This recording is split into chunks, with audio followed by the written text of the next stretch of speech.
mampu, sanggup menjalani hidup ini Tuhan. Berfirman buat kami pada sore ini. Kami siap mendengarkan hati-Mu. Beracara buat kami. Datanglah kerajaan-Mu dan jadilah kehendak-Mu atas setiap kami. Orang-orang yang percaya dan mencintai-Mu. Di dalam nama Yesus kami berdoa dan bersyukur. Yang percaya, yang siap terima berkat Tuhan, katakan amin. Amin. Katakan amin. Amin. Beri kemuliaan buat Allah kita. Ya, kasih tahu kanan kiri Bapak Ibu. Jangan buru-buru duduk Bapak Ibu. Heran, emang amin tuh artinya duduk ya? Aduh, saya masih berdiri Bapak Ibu. Bilang sama kanan kiri, saya senang kamu ada di sini. Sekarang boleh duduk Bapak Ibu. Haleluya. Shalom. Selamat sore. Apa kabarnya? Berapa banyak sore ini Bapak Ibu yang merindukan sore ini ada mujizat Tuhan. Amin. Bapak Ibu, mari jangan jadikan ibadah kita setiap hari Sabtu itu ibadah yang biasa-biasa. Setuju? Amin. Karena kita punya Tuhan, punya Allah yang luar biasa. Di dalam roh saya begitu kuat, sore ini ada sesuatu yang ajaib terjadi. Saya selalu berkata kepada Tuhan, Tuhan, tanpa pengurapan-Mu, tanpa pewahyuan-Mu, tanpa kuasa-Mu, saya nggak akan bisa khotbah. Saya tahu kalau saya berdiri di sini, karena Tuhan yang mau saya berdiri. Amin. Biarpun Ibu Eva, Bu Mimi sudah jadwalkan saya jauh-jauh hari. Tapi kalau Tuhan gak berkehendak, saya gak nyampe di sini saudara. Ada banyak hal yang terjadi. Tapi kalau Tuhan mau saya di sini. Apapun badainya, rintangannya, tetap ada di sini. Berikan kemuliaan buat Allah kita. Haleluya. Iya, tes 1 suaranya plus. Kecilin dikit Pak. 1, 2, tes. Oke, thank you Pak. Iya. Nah sore ini kita akan belajar tentang satu topik yang sangat luar biasa. Boleh diklik LCD-nya. Iman Rasul Paulus. Yuk baca sama-sama. 2, 3. Iman Rasul Paulus. Ya. Ini Bapak Ibu, kondisi Paulus ada dalam penjara. Ya. Mungkin sore ini Bapak Ibu bertanya, iman yang seperti apa sih yang kita perlu belajar dari Rasul Paulus? Sehingga kita perlu belajar sore ini. Yang pasti Bapak Ibu, bahwa Paulus adalah salah satu penulis kitab Perjanjian Baru. Ada yang tahu berapa banyak? Ayo, sayap kiri. Sedang berdoa. Sayap kanan. Pas. Yang sebelah sini? Oke lah. Ada yang tahu? Paulus menulis kitab Perjanjian Baru itu kurang lebih 50%. Tepuk tangan dong. Kok diem aja? Orang Jakarta bilang diem-diem baik. Dari mulai kitab 1 Korintus sampai kitab Ibrani. Memang para penafsir teolog masih ada yang berkata bukan. Tapi kalau dari gayanya, dari kitab Ibrani penutup itu salam. Itu kata Paulus biasa gayanya saudara. Siapa Paulus? Sehingga diberikan sebuah kehormatan, kepercayaan yang begitu dahsyat. Dia bisa menulis 50% kitab Perjanjian Baru. Ada berapa banyak Perjanjian Baru? 27. Nah ini yang nggak tahu, ini pura-pura nggak tahu atau memang nggak tahu saudara. Perjanjian Lama berapa? 39. Nah ini kalau nggak tahu mesti balik lagi ke sekolah minggu nih saudara ya. Coba kanan kiri jangan pura-pura nggak ngerti loh.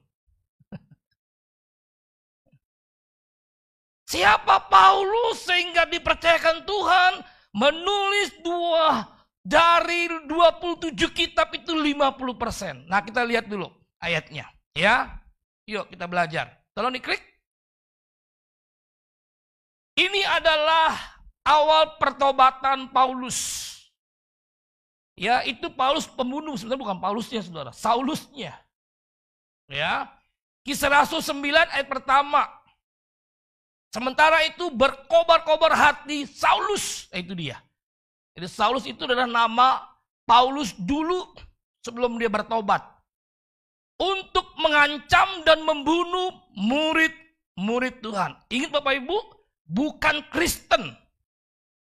Ya, Kristen itu adanya dimulai di mana? Kisah Rasul 11 ayat 26. Itu pun karena apa, saudara? Karena orang-orang Antiokhia melihat bahwa murid-murid Yesus hidupnya beda. Katakan beda. Kalau bahasa keren sekarang agak lain. Coba lihat kanan kiri, agak lain gak kira-kira?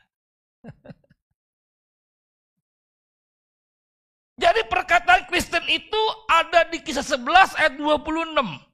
Itu pertama kali kata Kristen diucapkan. Sebelumnya nggak ada. Ya. Nah, Paulus datang ke sana, Saulus, untuk apa? Menghadap imam besar. Untuk apa? Minta surat kuasa. Untuk apa? Menangkap setiap murid-murid Tuhan yang mengikuti jalannya Tuhan. Oke, lanjut. Klik.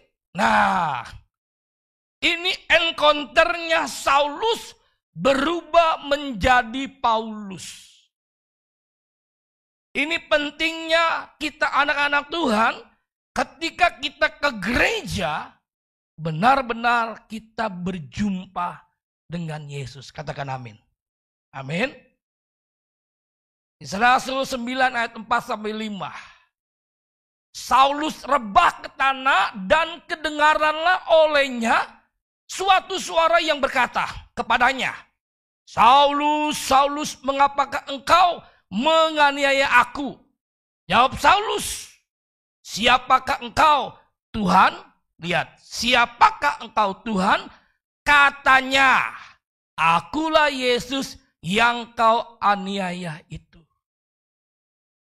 Inilah Bapak Ibu, puncak kilas titik balik Saulus berubah hidupnya menjadi Paulus. Dari pembunuh, akhirnya dia berubah menjadi rasulnya Tuhan. Bapak Ibu, jangan kaget, jangan heran. Sekalipun kita pelayan Tuhan, sekalipun kita aktivis di dalam rumah Tuhan, sekalipun maaf kita worship leader, singer, pemain musik, puji Tuhan, semua pemain musik yang anteng di sini. Ada banyak Bu Mimi saya jumpai, saya sedih loh, pemusiknya hilang. Betul Bapak Ibu. Jadi waktu pas saya mau habis khotbah mau nyanyi, pemusik dipanggil, shh, shh, shh, udah selesai tuh. Saya berpikir gini, ini pemusik melayani gereja atau melayani Tuhan? Makanya lihat saudara, kita nggak menghakimi. Kita nggak ngomongin orang lain, kita ngomongin tentang diri kita. Setuju Bapak Ibu? Banyak orang ke gereja, melayani Tuhan, hidupnya nggak berubah. Kenapa? Di gereja tidak ketemu Tuhan. Di gereja ketemu siapa? Pacarnya. Ketemu siapa? Mertuanya, mantunya, besannya, CM, cingke, pala, apalagi saya nggak tahu saudara. Saya khotbah di satu persekutuan. Saya ngomong keras, saudara. Hari itu terjadi mujizat. Satu, tidak ada yang tidur. Yang kedua, tidak ada yang ngobrol. Yang ketiga, tidak ada yang main handphone. Keempat, nggak ada yang pacaran. Saya kaget saudara, ini orang ke gereja mau ketemu Tuhan, ketemu pacarnya, atau mau chattingan. Memang zaman sekarang Bu Mimi kalau kita khotbah ini pembicara nih, kita ngeliat jemaat itu buka handphone itu antara dua. Satu, buka Alkitab. Kedua, atau lagi chatting. Tapi kalau saya Bapak Ibu bersyukur karena diberi karunia. Saya kalau khotbah bisa melihat wajah jemaat Bapak Ibu. Jadi kalau yang saya lihat begini dia ketakutan pasti lagi chatting dia. Kita bersyukur jemaat di sini. Jemaat yang luar biasa, tepuk tangan buat Tuhan. Amin. Jadi pastikan Bapak Ibu ketika kita beribadah ke gereja, kita mengalami encounter. Mengalami perjumpaan pribadi dengan Tuhan. Inilah yang merubah hidup kita. Kalau nggak Bapak Ibu, kita nggak pernah berubah. Kalau kita nggak berubah, kita jadi Kristen yang capek. Halo? Capek nggak? Lelah nggak? Oh ya. Tapi kalau kita mengalami encounter dengan Tuhan, Tuhanlah yang memberikan kita kekuatan. Tuhanlah yang menuntun, memimpin langkah hidup kita. Lagunya apa saudara? Ku tak dapat jalan sendiri. Tuhan tolong padaku. Biarlah sinarmu menerangiku. Sebab Tuhan dapat jalan sendiri. Sebab ku tak dapat jalan sendiri. Pastikan Bapak Ibu, setiap kita ibadah Sabtu. Kalau ibadah Minggu besok, bahkan bukan Sabtu Minggu. Ibadah itu sebenarnya Bapak Ibu, bukan Sabtu Minggu, setiap hari. Katakan 2-3 setiap hari. Amin. Itu ibadah yang sejati. Di mana ayatnya? Ayo. Ayo. Roma 22.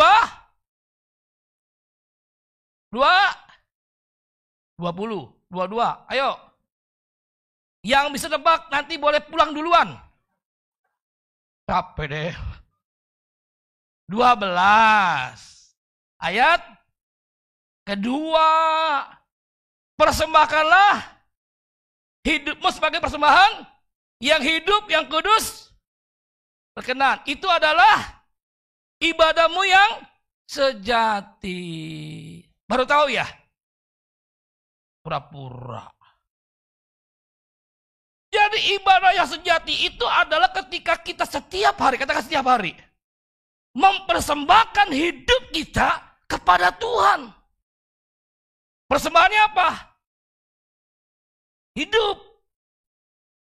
Siapa di sini maaf yang mau makan makanan yang udah jadi bangkai? Angkat tangan tinggi-tinggi. Enggak ada yang mau. Makanya persembahan yang hidup. Level pertama, naik. Yang kedua, yang kudus. Zaman perjanjian lalu, Ibu, setiap binatang yang dipersembahkan nggak bisa langsung dikorbankan, nggak bisa. Harus dikurung, di kandang, di karantina. Kalau bercela, dilepas. Kenapa nggak layak?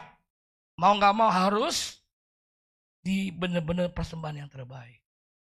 Pertanyaannya Bapak Ibu, kita begitu nggak Bapak Ibu? Tiap hari? Ya Pak Pendeta, namanya juga daging. Namanya juga masih manusia. Kalau lurus-lurus aja hidup kapan gua kayanya? Saya punya anak yang besar, Miracle bilang begini. Dad, kayaknya kalau kita orang Kristen, hidup kita lurus aja mah. Kayaknya lama. Ayo, siapa yang setuju? Kalau Kristen lurus aja nih. Nggak bohong-bohong, nggak korupsi. Ya, pokoknya taat aja sama firman. Lama kayaknya, susah kayaknya. Yang setuju, yang setuju. Yang nggak setuju. Bu Angel nggak setuju ya. Yang bingung, yang bingung. Ditanya loading semua. Amsal mengatakan begini Bapak Ibu. Jerih payahku tidak pernah menjadikan aku kaya. Berkat Tuhanlah yang menjadikan kita kaya. Mana tepuk tangannya? Jelas kira-kira? Bagian kita adalah kita taat kepada firman. Melakukan apa yang firman katakan. Tuhan yang berkati kita. Halo? Amin? Bapak Ibu, Ini bukan promosi. Sekedar pemberitahuan. Jam tangan yang saya pakai, sepatu yang saya pakai, baju. Ini semua barang mahal bermerek. Bukan sombong. Mau tepuk tangan. Nanti kebagian. Saya nggak beli Bapak Ibu. Tuhan kasih. Bukan di endorse juga. Kedengeran ya? Gue punya kuping. Kalau disuruh beli, saya nggak akan beli. Kenapa? Barangnya mahal. Kalau disuruh pilih, Pak mau duit atau yang ini, mendingan duit. Kenapa? Banyak. Setuju Bapak Ibu? Pura-pura nggak ngerti ini. Ini Bapak Ibu, jangan takut miskin, jangan takut kere, jangan takut susah. Amin. Bilang kanan kiri, gitu aja kok repot. Ketakutan manusia ada dua. Yang pertama manusia takut mati. Kenapa takut mati? Dosanya banyak. Belum beres. Dua, utangnya belum lunas. Yang kedua, manusia takut apa? Miskin. Dia berjuang. Kuliah setinggi mungkin. Dari S1, S2, S3 sampai S teler, profesor, doktor, kaburator, bocor. Demi apa jadikah? Kaya. Jujur di sini, siapa yang mau jadi orang kaya? Atau udah kaya, tapi mau kaya lagi, angkat tangan. Saya doain biar kaya. Yuk, yang mau kaya angkat tangan. Ayo, lebih tinggi. Jangan setengah tiang kematian. Emangnya lagu itu wagung, nasinya nasi jagung. Anak Tuhan pasti diberkati. Amin. Lihat kehidupan Paulus, saudara. Ketika dia mengalami encounter perjumpaan dengan Tuhan, hidupnya beda. Katakan beda. Ini saya ulang-ulang supaya Bapak Ibu, supaya benar-benar ketika kita mengalami perjumpaan dengan Tuhan, hidup kita benar-benar jadi beda. Teman-teman saya yang puluhan tahun ketemu saya bilang begini, Bang, lu beda banget sekarang, Bang. Gua tahu lu dulu kayak model apa. Sekarang lu keren banget. Kenapa? Yang kuhidupi bukan lagi aku, tapi Yesus. Yuk kita masuk nih. Apa yang menjadi moto kehidupan Paulus? Tolong diklik. Lihat saudara, Galatia 2:20. Nah, sore ini Bapak Ibu kita mau cross check dalam diri kita. Ada nggak hidup seperti Paulus di dalam hidup kita? Paulus ketika dia berjumpa dengan Yesus, hidupnya nggak pernah sama lagi. Hidupnya berubah. Galatia 2:20. Namun aku hidup tetapi bukan lagi aku sendiri yang hidup. Semua melainkan Kristus yang hidup di dalam aku. Dan hidupku yang kuhidupi sekarang di dalam daging adalah apa? Hidup oleh iman dalam anak Allah yang telah mengasihi aku dan menyerahkan dirinya untuk aku. Adapun hidupku ini bukannya aku lagi, melainkan Kristus yang hidup dalam aku. Amin Bapak Ibu. Jadi benar-benar Bapak Ibu ketika dia mengalami encounter dengan Tuhan, orang gak lihat lagi dulu Saulus pembunuh. Tapi orang lihat Yesus yang hidup dalam hidupnya. Saya bersyukur Bapak Ibu, Tuhan jamah hidup saya ketika saya masih sangat muda. Tahun 85. Usia saya masih muda Bapak. Kalau Tuhan gak jamah hidup saya, kalau saya gak mengalami perjumpaan dengan Tuhan, saya pikir saudara dunia ini kacau saya buat. Saya bersyukur Tuhan jamah hidup saya. Ketika saya sekolah SMU saudara, kalau gak ada guru, zaman SMP, SMU, kalau nggak ada guru, Bapak Ibu mau inget nostalgianya? Kalau nggak ada guru, bikin apa? Bikin apa Ibu Lalan? Bikin apa? Kabur, ketahuan tuh. Bikin apa? Ayo Pak, bikin apa Bu? Biasanya udah gumbrang, gitu kan, rame kan. Oh, ada yang besok sore, nggak datang juga lo. Akhirnya puji Tuhan, nggak bilang memuji Tuhan, saudara. Teman-teman tahu saya bisa main gitar. Dia bilang gini, bang, nyanyi lagu apa? Lagu dangdut, ogah.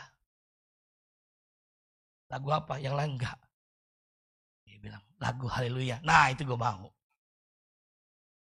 Saya ambil gitar, saudara. Saya nyanyi. Dengan suara serak-serak basah. Serak-serak becek suara saya. Bapa, ku persembahkan tubuhku bagai persembahan yang hidup, kudus, dan yang berkenan padamu. Ada seorang pria natap wajah saya begini, saudara. Saya jadi salah tingkah. Kenapa? Pria ngeliatin saya. Kalau wanita ngeliat saya nggak masalah. Ketahuan udah ganteng, amin. Ketawamu kayaknya nggak setuju nih. Tuhan ampuni mereka. Tapi ini laki-laki ngeliatin aja, nggak berkedip. Dia bukan orang percaya. Dia bilang begini, bang, kulit wajah lu seperti Yesus.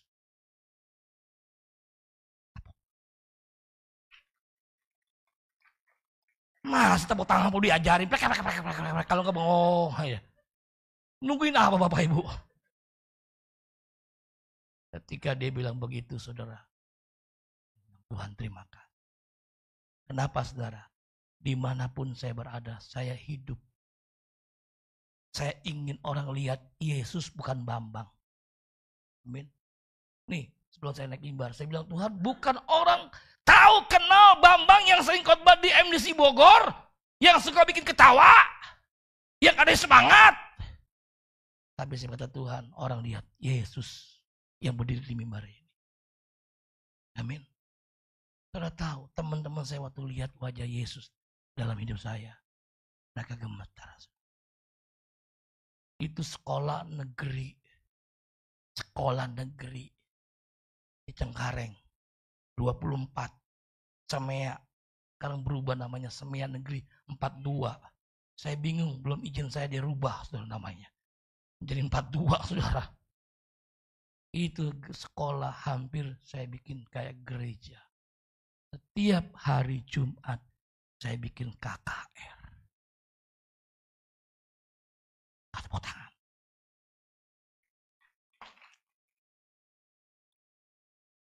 Dari berbagai sekolah yang ada di Cengkareng, Semea, SMA, STM gabung ke Semea 24. Karena apa? Mereka bilang di sana ada Yes hadir.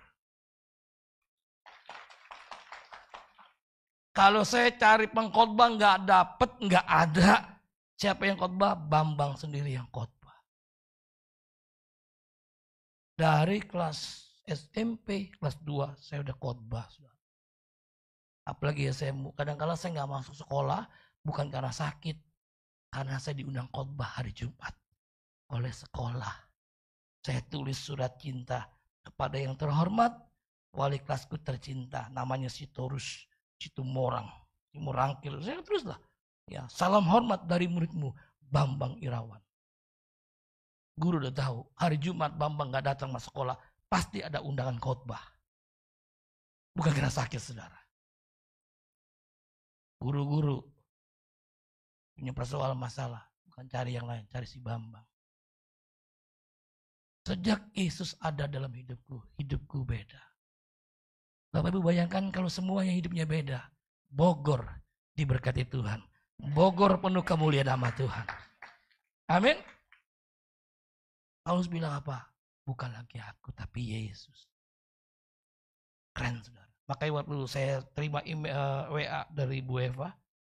Wah, saya bilang ini keren banget. Keren banget. Kenapa? Tentang Paulus. Bahkan dalam bulan-bulan ini kita bicara tentang iman terus ya, Bu. Betul ya, tokoh iman ya. Nah, satu adalah Rasul Paulus. Oke, klik yang berikutnya. Kita melihat. Ini lebih ngeri lagi, saudara. Lebih keren banget, saudara. Filipi 3, 7-8. Ini semua adalah suratan Paulus. Kalau saudara belajar teologi, ini kitab penjara. Kenapa dikatakan kitab penjara? Karena 4 kitab ini ditulis oleh Paulus ketika dia ada dalam penjara. Penjara zaman Paulus dengan sekarang beda. Zaman sekarang orang di penjara pakai baju oranye masih bisa begini nih. Bangga Bapak Ibu. Penjara zaman Paulus itu penjara yang membuat orang derah. Stres saudara. Dipasung. Bahkan dimasukkan ke bawah tanah. Dalam situasi seperti itu Paulus bisa menulis 4 kitab penjara. Ada yang tahu kitab penjara? Enggak tahu. Ya sudah, cari di Google. Kalau enggak di apa? AI. Betul ya AI ya? Iya. Atau orang Bogor enggak tahu AI? Filipi 3 ayat 7-8 lihat. Tetapi apa yang dahulu merupakan keuntungan bagiku sekarang aku anggap rugi. Dulu untung sekarang rugi. Karena apa? Karena Kristus. Malahan segala sesuatu yang kuanggap rugi karena pengenalan akan Kristus Yesus. Malahan segala sesuatu dianggapnya rugi karena apa? Karena pengenalan akan Kristus Yesus Tuhanku lebih mulia daripada semuanya. Oleh karena itu oleh karena dialah aku telah melepaskan semuanya itu dan menganggapnya apa? Sampah. Siapa di sini yang membiarkan sampah berhari-hari ada di rumahnya? Sampah udang, kepiting, ikan, itu sampah yang beracun. Nggak nyampe sehari di rumah, selesai semuanya. Asli baunya minta ampun. Sampah dibuang. Paulus bilang apa? Semuanya dianggap sampah. Supaya apa? Aku memperoleh Kristus. Siapa dulu Saulus? Orang bodoh? Paulus dulu adalah anggota Dewan Sanhedrin. Tidak semua orang bisa masuk di dalam anggota Dewan Sanhedrin, nggak bisa. Paulus bisa di sana. Orang yang berpendidikan, orang yang terhormat, orang yang berpengaruh, orang yang menentukan.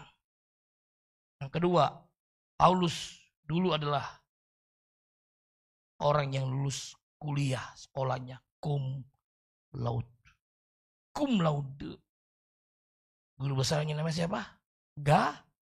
Gamaliel. Dia lulus dengan nilai terhormat, bukan nyeplos. Tapi benar-benar luar biasa. Tapi dibandingkan dengan Kristus semuanya dianggap sampah. Semuanya dianggap rugi.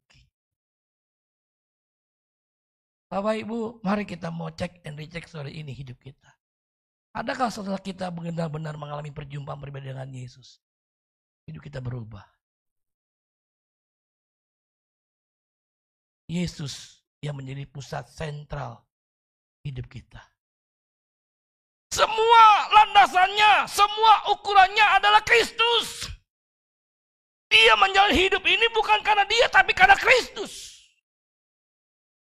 Kekayaan, kepintaran, kehormatan semua yang dia punya miliki dibandingkan dengan Kristus semuanya nggak ada artinya, nggak ada nilainya, nothing semuanya. Bapak Ibu, kalau kita dengar orang kaya cerita, dia pergi ke Eropa, dia beli helikopter, dia nginep di mana-mana. Buat saya itu biasa. Bapak Ibu setuju nggak? Orang-orang begitu jangan bilang ini, wih keren lu Pak, luar biasa. Biasa. Nih, yang luar biasa nih. Dia bikin orang miskin jadi kaya. Halo? Amin? Ini yang luar biasa. Kalau orang kaya jalan-jalan, makan sekali makan 10 juta itu biasa. Jangan bilang ini keren banget tuh, hebat. No, itu biasa. Yang luar biasa adalah orang yang miskin, orang yang susah dibikin kaya, itu baru luar biasa. Siapa dia namanya? Yesus. Orang yang susah, yang sakit disembuhkan.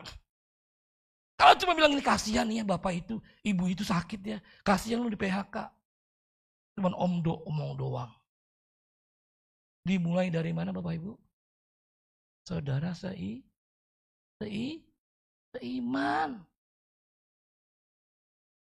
Dimulai dari rumah Tuhan di gereja. Ini adalah rumah rohani kita. Katakan amin. Amin. Bapak ibu dengar nih ada sakit, ada bermasalah. Jangan cuma doain. Bantu. Apa bisa dibantu? Kalau bantu doa semua bisa. Setuju? Di sini siapa yang gak bisa doa? Pasti kebangetan kalau gak bisa doa. Semua bisa doa. Tapi yang bisa tolong, kita tolong. Paulus, saudara, dibandingkan semuanya dengan Kristus. Buat dia gak ada artinya. Kenapa? Kristus lebih dari segala-galanya. Amin. Lanjut. Lihat saudara.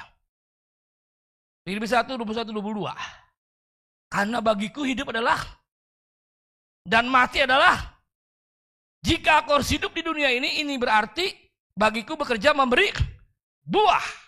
Jadi mana yang harus kupilih? Aku tidak tahu. Biasa kalau kita mendengar kata kematian. Pasti kata kematian adalah kata musibah. Setuju Bapak Ibu? Lihat, ada kematian kita bilang, si Hanu lagi kena musibah. Berarti ada kematian. Betul? Enggak ada yang kematian bilang begini, si Hanu lagi untung. Untung apa? Dapat mobil, dapat rumah. Enggak, bapaknya mati. Paulus bilang apa? Mati itu untung. Lihat Bapak Ibu. Kalau kita sudah mengalami perjumpaan pribadi dengan Tuhan, hidup kita bukan kita lagi. Halo? Amin. Kristus yang hidup dalam kita. Yang kedua, semua yang kita kerjakan, semua yang kita miliki, yang kita kebanggaan, ukurannya, standarnya adalah Yesus Kristus Tuhan. Amin. Sampai mati pun dia bilang, itu untung, bukan rugi. Saya pernah khotbah di satu kebaktian yang meninggal orang kaya dan yang hadir ratusan orang. Saya sebenarnya nggak khotbah, saya lagi di Batam, seminar saudara. Tapi karena teman saya, papanya meninggal, dia minta, Pak, saya mau Bapak yang khotbah di keberangkatan dan di penguburan. Kuburnya di mana? San Diego. Nah, kalau orang susah nggak mungkin kubur di sana. Yang hadir ratusan, 400-500 orang. Sesak.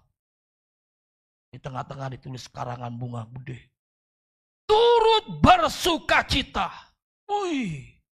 Ade almarhum murka. Sambutan dia bilang, ini karangan bunga siapa? Ambil dan buang. Enggak sopan. Masa orang mati dibilang bersuka cita. Waktu saya khotbah tentang ini, saudara, dia baru paham. Bagi orang Kristen, mati bukan musibah. Mati adalah untung besar. Gua tahu lu takut tepuk tangan, kenapa takut mati kan?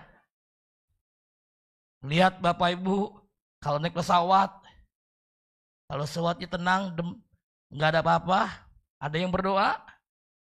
Ada yang bahasa roh? Enggak. Tapi kalau udah dengar pramugari, ya, perhatian. Para penumpang diharapkan kembali ke tempat duduknya masing-masing. Karena kita masih cuaca yang kurang baik. Yang lupa sama Tuhan jadi ingat. Ya kan? Yang ketawa pasti punya pengalaman naik pesawat, betul enggak? Yang diam-diam pasti enggak pernah naik pesawat, saudara. Apaan sih? Gua gak ngerti. Dulu saudara, saya tuh salah satu orang yang takut yang namanya ketinggian. Apalagi naik pesawat. Tapi sebelum Tuhan bawa saya terbang tinggi, khotbah ke segala penjuru, terbang khotbah sampai ke Eropa, segala macam. Tuhan latih saya. Tuhan latih hidup saya. Bagaimana saya percaya. Kalau engkau mati, tempatmu pasti. Amin. Nggak perlu takut lagi. Makanya saudara, waktu saya terbang dari Kupang ke Atambua, itu kalau perjalanan naik mobil kurang lebih sekitar 9-10 jam. Kalau jalan darat saya nggak mungkin sampai ke sana, ke Atambua. Atambua itu loh perbatasan Indonesia dengan Timor Leste, luar negeri saudara. Makanya waktu peperangan 80, itu banyak mereka yang Timor Leste masuk ke Atambua Indonesia. Campur saudara. Jadi saya naik pesawat kecil. Penumpangnya 4 orang. Baling-balingnya 1 di depan. Waktu saya masuk, saya bilang, Mas, di mana duduknya? Bebas aja, Pak. Saya lihat ini serius ini. Biasa saya naik Boeing yang gede banget. Ya kan? Tapi kalau Airbus 380 lebih gede lagi, saudara. Ya udah duduk dong. Bagi ya kanan kiri seimbang. Jangan sampai dia bingung, saudara. Perbatasan Soe itu dingin. Ya, orang Kupang pasti tahu. Itu pesawat anjlok di atas ke bawah. Teman saya bilang kurang lebih ada 100 meter. Karena apa? Karena hampa jatuh. Jantung saya rasa mau copot. Saya cuma bilang ini, Tuhan, saya titip istri saya dan kedua putri saya. Itu pesawat naik lagi dengan cepat. Tuhan bilang, waktumu belum tiba. Siap, komandan. Kalau gak ada, saya gak ada di sini, saudara. Saya pengen khotbah di sini, saudara. Lewat segala macam hal, saya tidak pernah takut mati, saudara. Karena saya tahu kalau saya mati, tempatnya pasti. Bukan mudah-mudahan selamat. Makanya saudara lihat, saya kalau khotbah tuh Bu Mimi suka kasih tahu tuh, yang mati tuh kanan-kanan, kiri-kiri. Ya, betul Bu Mimi ya. Saya khotbah satu waktu di Gunung Gadung. Ya, orang Bogor tahu ya Gunung Gadung. Itu kuburan orang miskin ya. Elah. Itu yang meninggal orang kaya raya. Dia punya peti mati itu kayak film kungfu, tahu ya? Yang gotong 20-30 orang. Diangkat saudara tinggi banget. Saya khotbah gak pakai mic, saudara. Seperti Yesus di atas bukit. Tapi sebelum saya khotbah minta izin dulu supaya yang hidup gak tersinggung. Yang mati mah gak tersinggung sama saya. Ya tersinggung gue injek loh. Udah mati. Saya bilang begini, apa artinya kanan kiri? Bapak Ibu tahu nggak? Yang mati tersinggung. Udah mati diparkirin, hidup udah diparkirin. Jadi waktu itu Bu Mimi itu mengsong saya lihat. Karena dia kalau begitu. Gimana kata si tukang gali kuburnya? Takatnya. Pegang talinya, udah ngos-ngosan. Udah Pak, boleh Pak. Udah bengkok, oh boleh Pak katanya. Apa nggak susah tuh orang? Angkat kanan kiri, kanan kiri. Ya, kiri lagi. Apakah itu menentukan keselamatan? Halo?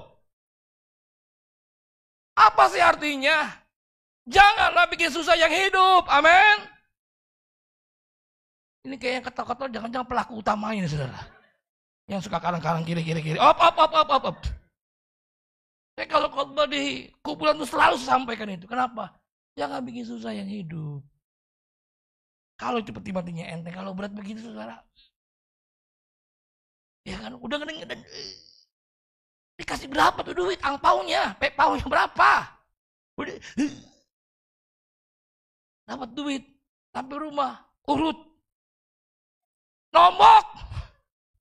Mahalan urutnya. Ini susah orang, saudara. Buat anak Tuhan, mati itu untung. Tepuk tangan buat Tuhan. Amin. Kenapa mati untung? Karena hidup bagi Yesus. Hidup dalam kebenaran. Coba lihat. Yuk. Waktu ini cepat juga, saudara. Udah jam 6 lewat. Kayaknya baru khotbah, saudara. Nggak salah, betul ya jamnya ya. Matius 5 ayat 16. Bapak Ibu lihat, kalau kita hidup bagi Yesus, hidup dalam kebenaran, pasti Bapa dimuliakan. Matius 5 ayat 16. Demikianlah hendaknya terangmu bercahaya di depan semua orang, supaya mereka melihat perbuatanmu yang baik dan memuliakan Bapamu yang di surga. Hidup kita bukannya aku lagi, tapi Yesus. Semua ukurannya, standarnya adalah Yesus. Baik kepintaran, kekayaan, apapun ukurannya Yesus. Yang dulu ku anggap untung, ku anggap rugi karena Yesus. Bahkan sampai mati pun dia berkata, itu untung. Siapa? Paulus dulunya adalah pembunuh. Saya pikir Bapak Ibu latar belakang Paulus dengan kita lebih terhormat. Setuju Bapak Ibu? Kita orang baik-baik, saudara. Hanya masalah dosanya gak ketahuan. Betul? Yang pura-pura bego bilang. Jangan-jangan lebih kejam dari Paulus, mutilasi di sini, saudara. Kalau kita hidup bagi Yesus, Bapa pasti dimuliakan. Ada dua hal yang kita kerjakan. Yang pertama, melalui hidup kita Bapa dimuliakan. Yang kedua, melalui hidup kita Bapa dihujat. Tuh, Kristen. Tuh, anak Tuhan. Tuh, pelayan Tuhan. Tuh, majelis. Tuh. Saya bersyukur Bapak Ibu. Saya tinggal di apartemen baru 16 tahun. Baru 16 tahun. Saya masuk di apartemen itu. Tidak saya tulis di dada saya, welcome pendeta Bambang Irawan. Saya masuk di situ nggak ada yang tahu saya pendeta. Tapi hari-hari ini orang tahu saya pendeta. Dari mana? Perbuatan saya. Dari mana tingkah laku saya. Kita bikin di sana ada namanya PD, Persekutuan Doa Apartemen. Salah satu foundernya pendirinya saya. Kalau saya khotbah dijauhkan kesombongan. Itu yang hadir penuh. Mau dengar saya khotbah. Kalau saya nggak benar hidupnya. Ada yang mau dengar? Ada yang mau datang? Dia khotbah. Kemarin baru nipu orang. Kemarin baru nonjok orang. Kemarin aja baru maki-maki orang. Bapak Ibu kalau datang ke rumah saya nggak perlu kasih alamat. Nggak perlu. Ya, nggak apa-apa. Dimainkan aja. Dengan lembut. Baru sadar kamu sekarang. Apa tanda untuk harus sudah selesai khotbah? Belum ya? Saya senang Bapak Ibu jujur kalau saya khotbah ada yang mengalunkan pujian. Tapi jangan tidur. Kalau tidur saya teriak aja saudara. Bapak Ibu datang ke sana, saya nggak perlu kasih alamat rumah saya, blok apa, lantai berapa. Bapak tinggal tanya di depan security. Saya mau ke rumah pendeta Bambang Irawan yang ganteng gak ada ujungnya. Wah, ini mesti jelas Bapak Ibu. Sebab banyak Bambang tapi ada ujungnya. Ini gak ada ujungnya Bapak Ibu, amin. Passwordnya salah. Username-nya bener nih. Passwordnya salah. Nyambung ke internetnya? Gak nyambung, gak nyampe ke Bambang. Karena sih gak ada Bambang juga. Ya, tapi ada ujungnya, ini gak ada. Mereka tahu saya pendeta yang baik. Kalau saya ngobrol sama security, wih mereka senang. Saya motivasi mereka. Utangnya banyak. Seakan-akan nggak punya utang. Kenapa? Senang ketemu saya. Habis itu ingat lagi utangnya. Saya lagi jalan pagi. Saya senang saudara. Ya, tiap pagi saya jalan. Makanya saudara lihat badan saya langsing ya. Dulu kan langsung ya. Kalau khotbah di sini kan, saya udah 10 kilo lebih berat badan saya turun saudara. Dari 85 sekarang tinggal 75. Ya, tapi ini mau turun lagi saudara. Tapi katanya bilang jangan Pak. Nanti nggak bagus katanya gitu. Yang penting sehat lah ya. Amin. Saya jalan. Ada satu enci. Kok. Buset deh gue dipanggil engkau lu. Iya dipanggil saya berhenti lah ya kan. Kecuali panggil tante, gue gak berhenti. Kenapa Ci? Engkau pendeta ya? Saya bilang mau tahu aja, mau tahu banget. Dia bilang kenapa Ci? Saya mau menikah. Bisa gak diberkati? Gak bisa. Hah? Kok gak bisa? Ya gak bisa lah. Itu gereja mana sih bilang? Terus sebutin gereja. Kenapa gak mau? Kelamaan. Dia pikir sama saya sebentar. Sama saya setahun. Hah? Lebih lama lu bertahu. Saya bilang, Ci, yang di konseling aja yang di BPN. Itu masih banyak yang cerai. Apalagi yang gak di konseling. Di sini berapa lama Bumi biasa BPN kita? 4 kali pertemuan. Bersyukur lu, Bumi baik lu. Kalau saya gembalanya, setengah tahun. Kenapa saudara? Karena orang mau menikah itu 2, dibikin 1 itu gak gampang. Setuju gak Bapak Ibu? Karena apa? Masing-masing punya pemahaman. Setuju nggak? Si A punya begini, si B punya begini. Ya kan? Kalau masih pacaran semuanya kelihatan manis, baik. Maaf nih, maaf. Pantun begini. Kalau cinta sudah melekat, tai gigi terasa. Nah, saudara yang ngomong sendiri kan. Tapi kalau sudah menikah, coklat rasanya kok pahit ya. Belum menikah, tensinya baik-baik, semuanya normal. Udah menikah, tensinya tinggi-tinggi semua tuh, Bu. Sebelahan, agak jarak dikit. Kenapa? Gua agak panas nih. Dulu waktu pacaran, jauh dikit, bingung dia. Mana pintu ya? Nah, saya bilang sama Anci itu nggak bisa. Kamu mesti kembali ke gerejamu. Kalau saya berkati nanti bahaya. Saya bukan pria gampangan. Pendeta gampangan enggak. Mereka tahu saya pendeta yang banyak menolong orang. Ada yang mati saya kuburin. Betul Bapak Ibu? Enggak perlu ditanya, Pak ada jadwal enggak? Pokoknya kalau mati gue kuburin. Makanya kalau saya khotbah begini saudara, ada yang komplain, Pak khotbah jangan keras-keras, Pak. Kalau gue jantungan mati gimana? Tenang, saya tanggung jawab, saya kuburin. Amin. Haleluya.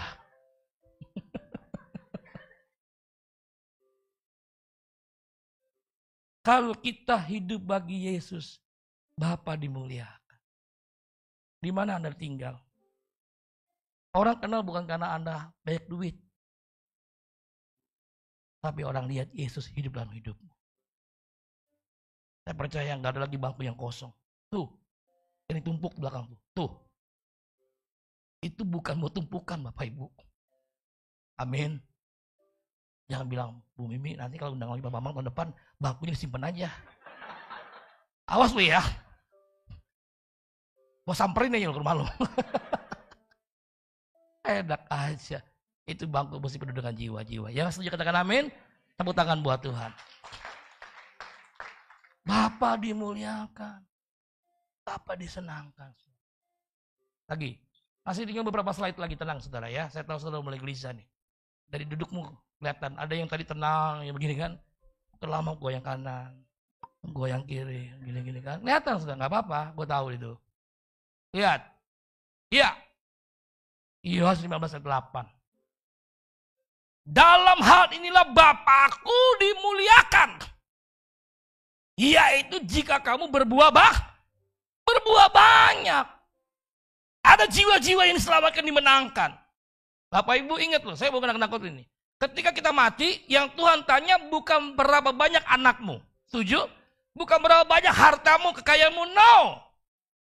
Bukan berapa banyak gereja yang ada kebaktian, bukan. Berapa banyak jiwa yang kau menangkan. Murid sejati. Dengan demikian, kamu adalah murid-muridku. Dengan demikian, kamu orang Kristen. No.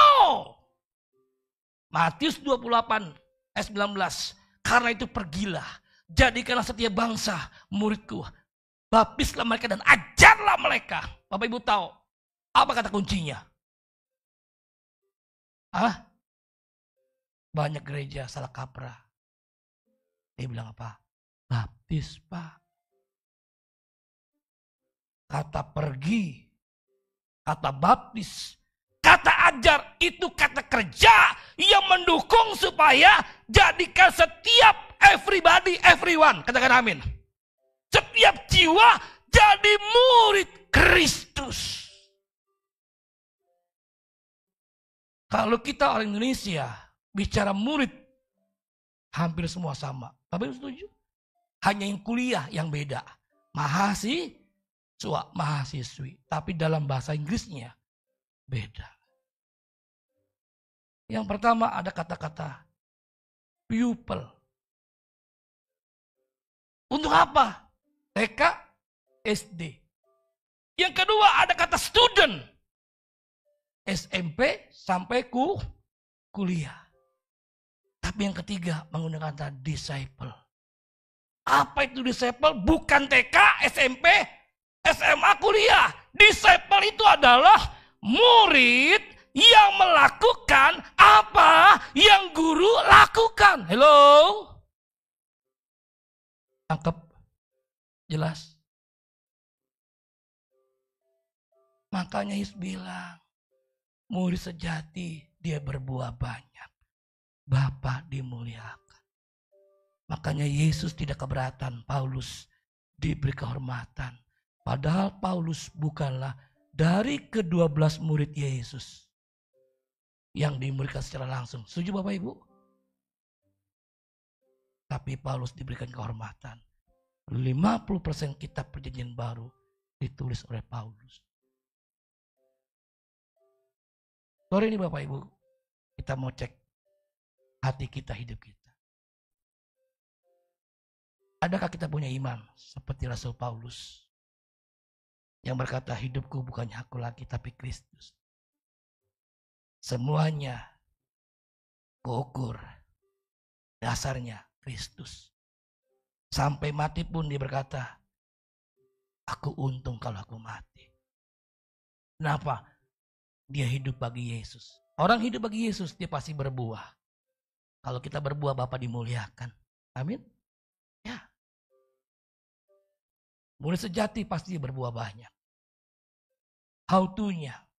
Caranya gimana? Ini ayat yang terakhir. Haleluya. Nanti lagu itu ya. Menise. Masih berdiri, ingat boleh ke depan. Yuk kita semua berdiri datang sama Tuhan, saudara. Ini caranya. Yuk semua berdiri. 1 Yohanes 2 ayat ke-6. Barang siapa mengatakan bahwa ia ada di dalam dia, di dalam Yesus, ia wajib hidup sama seperti Kristuslah hidup. Bapak Ibu garis bawahi, di sana ada kata wajib. Apa itu wajib? Harus. Mutlak. Tidak ada negosiasi. Setiap kita yang mengatakan orang Kristen, orang percaya anak Tuhan, sudah belum kita mengikuti teladan Yesus? Hidup seperti Yesus hidup. Yesus tidak pernah khawatir. Tidak pernah cemas. Yesus nggak pernah bikin dosa. Amin. Amin. Datang sama Tuhan. Malam hari ini. Yesus terlebih besar. Yesus terlebih besar. Mari angkat tanganmu sembah Dia. Yesus terlebih besar di dalamku. Yes, di dalam. Katakan dengan segenap hatimu, Yesus terlebih besar. Yesus terlebih besar. Yes, Yesus terlebih besar di dalamku selama-lamanya. Katakan dengan imanmu, yuk angkat tanganmu. Oh ya, oh oh Yesus lebih besar di dalam. Yes, amin Tuhan.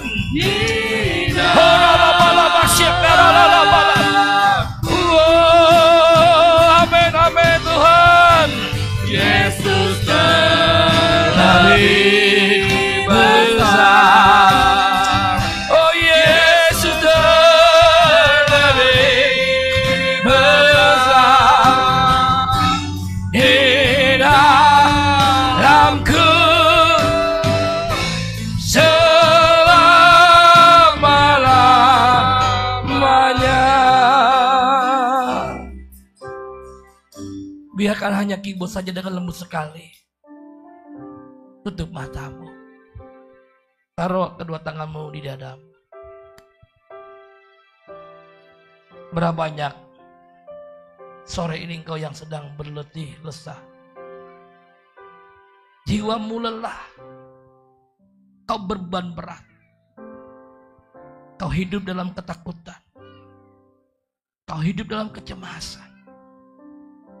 Kau merasa, Tuhan, aku capek Tuhan.